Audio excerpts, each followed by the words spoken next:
اللہ نے حضرت نوح علیہ السلام کو ان کی مشرک قوم کی طرف مبعوث کیا، مگر مسلسل کفر کی وجہ سے اللہ نے حضرت نوح علیہ السلام کو کشتی بنانے کا حکم دیا، اور پھر ایک عظیم طوفان سے پوری دنیا کے کفار ہلاک کر دیے گئے۔ اور یہ کشتی کوہ جودی پر آ کر ٹک گئی تھی۔ یہ کشتی آج کہاں ہے اور اس کی اصل حقیقت کیا ہے؟ آئیں آج ہم آپ کو دکھاتے ہیں۔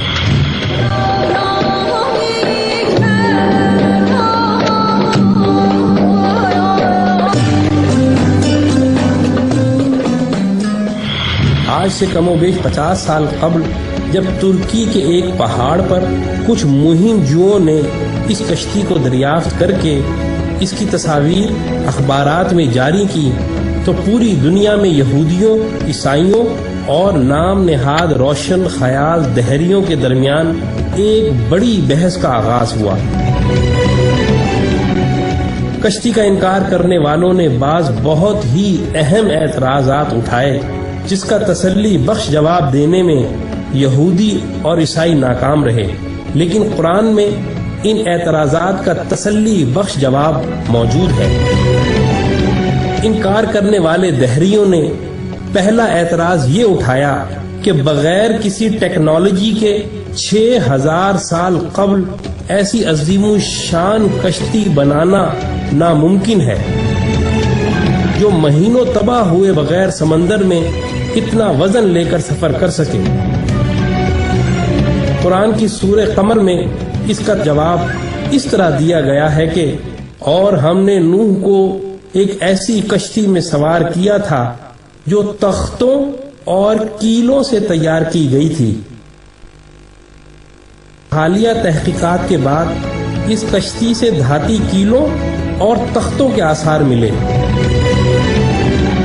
پھر ان انکار کرنے والوں نے دوسرا اعتراض یہ کیا کہ یہ کیسے ممکن ہے کہ 6000 سال قبل اتنی بڑی کشتی بنائی جائے جس میں دنیا جہان کے جانوروں کے جوڑے سوار ہوں۔ لیکن قرآن نے سورہ ہود میں یوں بیان کیا، اور جب ہمارا حکم آ پہنچا تو تنور ابل پڑا، تو ہم نے کہا کہ ہر قسم کے جانوروں کا ایک ایک جوڑا کشتی میں سوار کر لو۔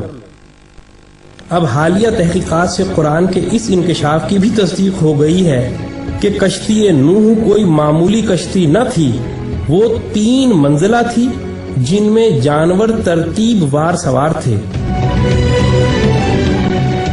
اور اتنی بڑی تھی کہ اس میں 522 ریل کے ڈبے سوار کیے جا سکتے ہیں۔ اس میں کم و بیش 25,000 جانوروں کی جگہ موجود ہے۔ پھر ان دہریوں نے تیسرا اعتراض یہ اٹھایا کہ اتنے عظیم الشان طوفان میں اتنی عظیم الجثہ کشتی بغیر لنگروں کی مدد کے تیر ہی نہیں سکتی، لیکن اللہ اس اعتراض سے واقف تھا، اسی لیے اس نے سورہ ہود میں فرمایا، اور نوح نے کہا کہ کشتی میں سوار ہو جاؤ، اللہ ہی کے نام سے اس کا چلنا ہے اور اسی کے نام سے اس کا لنگر انداز ہونا ہے۔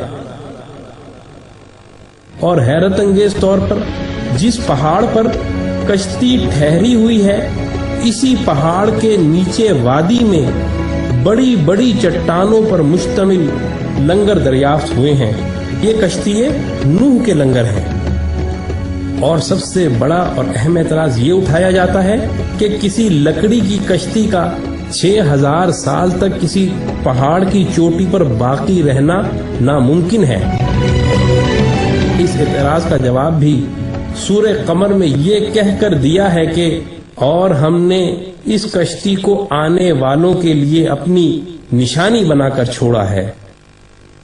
اور حالیہ تحقیقات سے یہ حیرت انگیز بات سامنے آئی ہے کہ اس پورے پہاڑی سلسلے میں برف اسی چوٹی پر ہے جہاں یہ اسی برف کی وجہ سے محفوظ رہی۔